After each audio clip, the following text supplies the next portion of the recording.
and welcome. Today we are going to be discussing a site that is interesting not only from a rock art perspective, but from an overall archaeological perspective as well.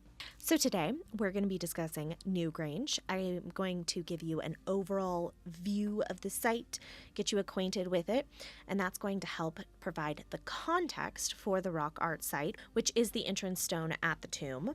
And then we are also going to discuss the triple spiral motif, how it shows up in history, what it means, things like that. And then we'll move on to discussing the many different interpretations of the triple spiral, including a very fascinating celestial interpretation that captured my attention. All right, let's get started by talking about the site of Newgrange itself. Newgrange is found in the northeast area of Ireland, about 50 kilometers north of Dublin, and it sits on the bend of the River Boyne. It is also called Brunabone in traditional Irish Gaelic. It is a Neolithic passage tomb, and it is the largest of such structures in the area, although there are many structures in that area. It's also the most excavated and the most reconstructed for tourism. So it is the one that most people go visit when they're there and that most people think of. Carbon dating places Newgrange's construction around 3100 BCE.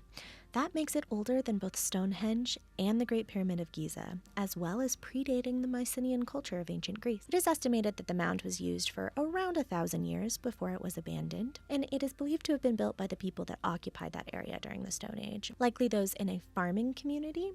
However, we don't know a lot about the people and the culture that created it. Recently, the remains of the 5 individuals that were uncovered at the site have been genetically linked to people buried in other Neolithic sites in Ireland, indicating that they may have been members of a ruling class at the time. It was discovered, or rediscovered rather, in 1699, but it wasn't fully excavated until the 1960s.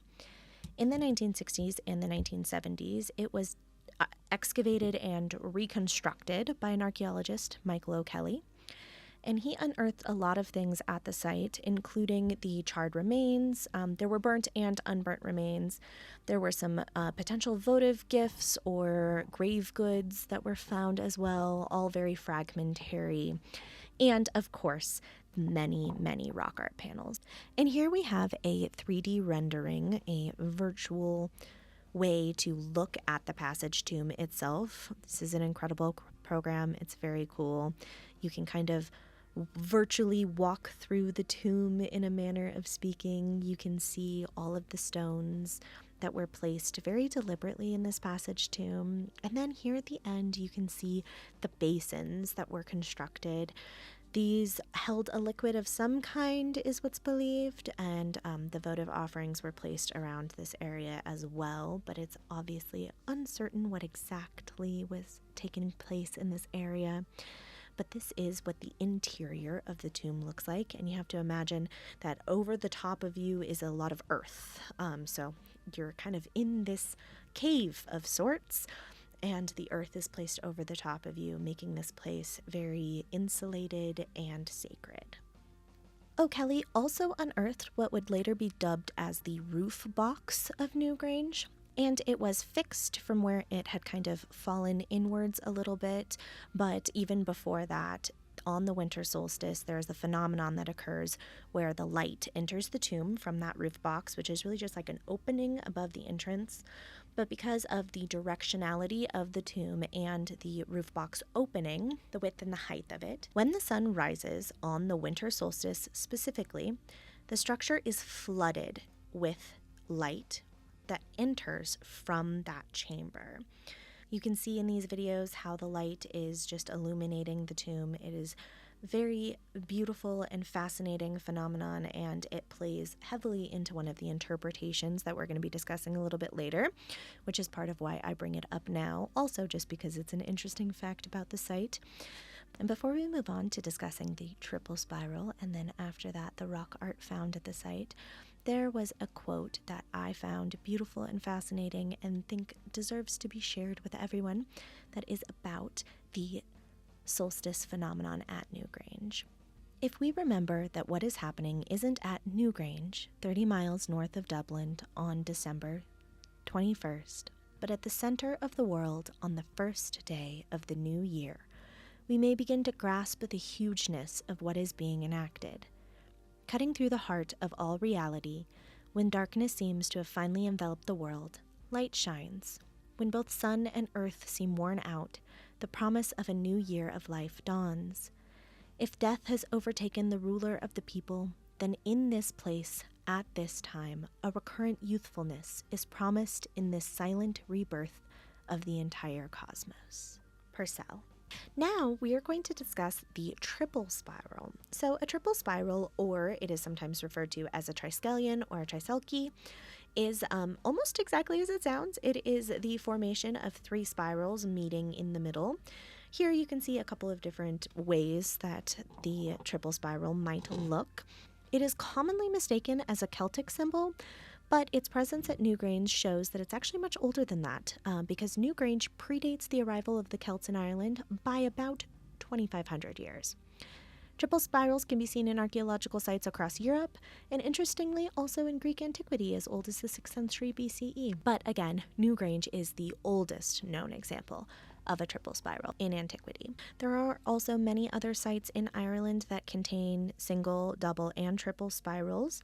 A lot of those are in closed air tomb kind of situations. There might have been rock art in open air of the triple spirals, but because of the age of this rock art, it is highly unlikely, and as we have found none, currently improbable for any of it to have survived in open air sites. But the importance of noting that there are many Neolithic Irish spiral rock art sites demonstrates the transference of cultural ideas, goods, and art styles. And the waters between Ireland and Britain played a really important part in the circulation of those goods, ideas, and art styles. So to our current knowledge, the triple spiral first appeared in Neolithic Ireland and then spread out across the world from there. What we do know for certainty is that the triple spiral is a motif that has transcended the ages. It is something that is seen today. The triple spiral can represent several different things, and while it did not start as a Celtic symbol, it has become associated with Celtic tradition and culture. Now that we understand Newgrange and triple spirals and their history, it's time to dive into the most important part of this presentation, and that is the entrance stone rock art at Newgrange. So around the base of the Newgrange mound are a bunch of large rocks, and they are called curbstones. Out of the 97 curbstones, approximately 75 bear petroglyphs, and 3 of those 75 are bared a very special focus. Curbstone 1 is more commonly known as the entrance stone, and that's the one that we will mostly be discussing today. It's important to note that all of the rock art at Newgrange has been suspected to have been carved purposefully. This is best put by Mark Turler when he stated, "Furthermore, the complexity of some patterns make them unlikely to reflect a vision and a state of altered consciousness. The effort put into the conception and the painful engraving of complex symbols, such as double and triple spirals, suggests a higher intention than either decoration or the recording of hallucinations." What he means by that is because these are petroglyphs rather than pictographs, they are not painted on. They were carved out of the stone, and that is something that takes a very long time and a lot of effort. So less likely to have been done as a part of some kind of hallucinogenic tradition. It could still have been a part of some kind of shamanistic tradition, but they were carved with a very specific purpose and consciousness because of the level of intricacy and the level of detail on these. And it is worth noting that all 3 stones have petroglyphs bearing spirals and chevrons and triangles, but the entrance stone is the only curbstone that depicts the triple spiral. There is also a triple spiral on some of the interior walls of the tomb, and those are incredibly beautiful and mimic the triple spiral on that entrance stone. This here is a beautiful and amazing 3D rendering of the entrance stone. And here you can see, I'm just going to move it around a little bit for you. You can see all of the single, double, and that beautiful triple spiral. On the edges, we have the chevrons, and there's a lot of radiating lines is a big motif in this curbstone. At the back of the curbstone has nothing on it at all. It is completely bare, just looks like a regular rock. But the front side of that curbstone is covered in those beautiful motifs and that triple spiral, which is our main focus today. All right, now let's get into some of the different interpretations of the petroglyphs on the entrance stone. And some are more in-depth in their reasoning than others. And it's important to note that all of the interpretations that we're about to discuss are just that. They're interpretations.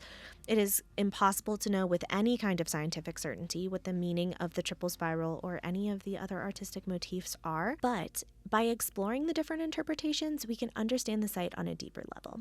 So, starting with the more simple of the interpretations, the one that is often provided by guides at the site in modern-day Ireland is, and I quote, is that the large triple spiral represents the 3 huge cairns.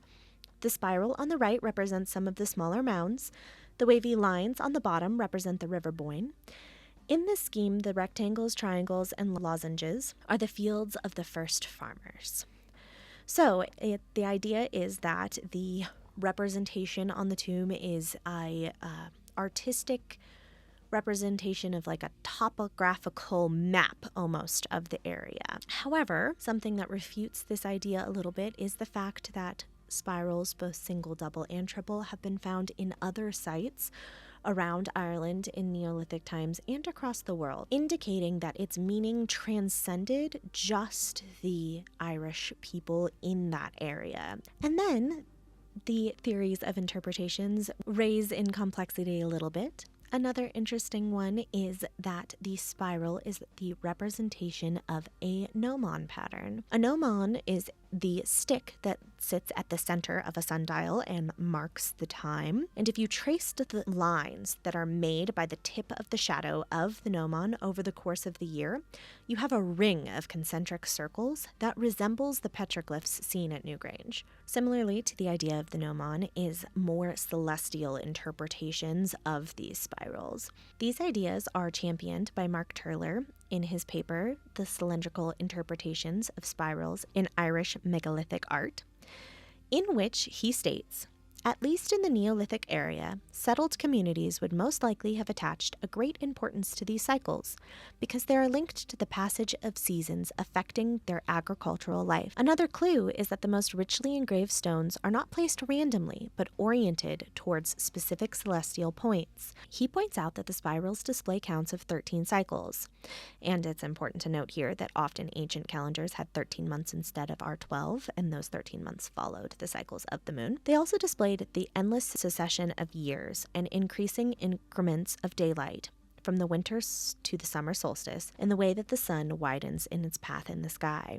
You can see here via the orange and green and red and blue colors here how the spiral wrapped in and around itself, representing the months of the year in the certain seasons. And the other aspects of the site of Newgrange with the winter solstice roof box light phenomenon shows that the people who created Newgrange already understood the celestial movements and drew great importance from them. As Newgrange is continued to be studied and as more sites are found around the world, the interpretations of the triple spiral may change, grow, or one of the interpretations may begin to hold stronger water. But what is known with certainty is that the Newgrange site is a beautiful and fascinating look into the life and the importance of the Neolithic people of Ireland and how the triple spiral potentially started there and then moved throughout the world, gaining new meanings along the way and teaching us a little bit more about our ancestors and our history. Thank you so much for joining me today. This has been the Newgrange Triple Spiral and its connection to Irish history. I am Caitlin Buckner-Backstrom, and I hope that you enjoyed. A list of my references are to follow.